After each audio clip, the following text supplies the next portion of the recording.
I mean, I don't really think of it as something that was super badass or like crazy different than a lot of other people's experiences, but it definitely is a reminder to me.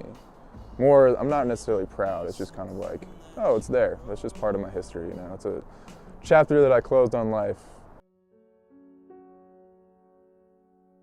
It was I think spring quarter of my sophomore year. Honestly, the whole year hadn't been like the most healthy person, you know, doing the typical college thing, going to parties on weekends, not really taking care of myself physically or emotionally, you know, was not in the best of places. And all of a sudden one day, my hip started to hurt really randomly. I'd never had anything like that happen to me before. It didn't get any better, and it got to the point where I tried to get up out of my bed and I started just bawling because it was so painful. I got one of my friends to take me to the ER just to get it checked out. Hopefully, like, I could have gotten some painkillers or something, just like go to bed and actually get some sleep. But when I got there, they had said that I had a heart murmur that I didn't know about, which was very, very surprising. Like, I thought I was like relatively healthy, being a 20-year-old college kid. They said I had to stay the night in the hospital, and that was relatively scary. They discovered I had a really big heart infection in my mitral valve, which I just had no idea that I had. After that, it's all kind of a blur, honestly. I was hopped up on so many painkillers and didn't really know what was happening. It was all kind of a lot to take in at once.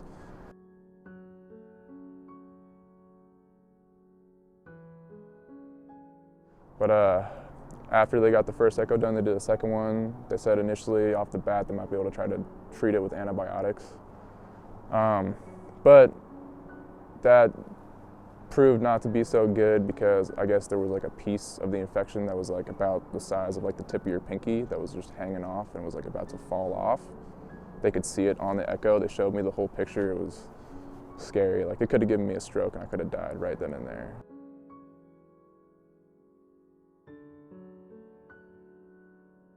So 20 minutes after I got that echo done, they came in and told me that I was going in for heart surgery immediately the next day at 6 in the morning.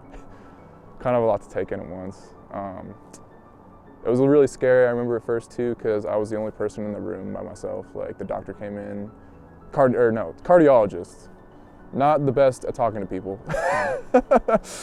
Just kind of gave it to me bluntly, like a doctor should, but I was not prepared for it at all, so I kind of had a little mini freak out, you know. But thankfully, one of my good friends came by, I think the next hour, and kind of talked me down, explained how it was going to be okay. Hopefully, you know, there's no guarantees, but, you know, that's life. I remember my parents came up that night, and back in Seattle, there's this chicken place called Azel's. It's like right around the block from my house, and my dad brought that up to me. I was just so stoked on it. It was the one thing getting me through, like, having to wake up and go get heart surgery the next day. Chicken was cold, but I didn't give a fuck. Like, it didn't matter. And then, yeah, they rolled me in, shaved me down pretty much completely, stuck an IV in my leg, and started counting back from 10 pretty much, and then I woke up, I think 8 hours later. They said something like that, and I just didn't know what was going on. I had a tube down my throat, like, was very, very woozy, and then for the next like 4 or 5 days I was just hopped up on painkillers, not really knowing what was going on, trying to walk, but I had a really strange pain in my chest and my hip still, so I had to use a walker, and it was quite the experience, to say the least.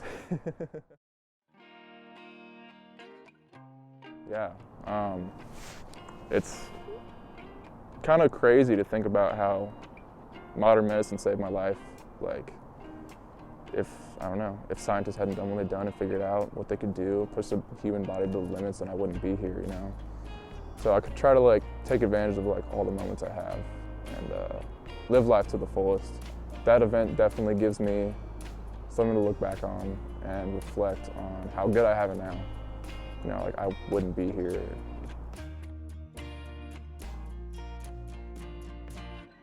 comes sometimes.